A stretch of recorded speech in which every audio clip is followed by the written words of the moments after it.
दोस्तों आप लोग देख रहे हैं प्रो वाइस 1 मिलियन। तो फिर से एक बार स्वागत है प्रो वाइस 1 मिलियन में। तो आज ही दोस्तों आप लोगों को बता दें कि अपने हिट मशीन के शैलेंद्र यादव का धमाकेदार अपडेट के साथ में आज हम बात करेंगे, जो कि कुछ नए गाने वाले आने वाले हैं। चलिए शुरुआत करते हैं। आगे बढ़ने से पहले आप सबको बता दें, सारेगामा हम भोजपुरी पर शैलेंद्र यादव का नई फिल्म राजा नाम की गाना रिलीज कर दी गई है और बोल जान की जवानी, और इस गाने का साथ में दिखाई देंगे उस सब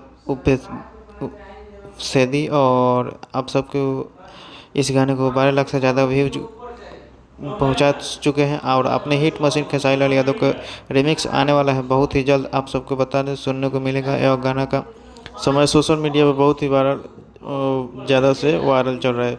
बोल है खेसारी का आंगना में सही स्विमिंग पूल बनवाई दो, वही गाना बात करेंगे भोजपुरी बोले वाले गाने के बारे में, जो कि श्वेता मेहरा के साथ में रिलीज हुआ और 2 मिलियन से ज़्यादा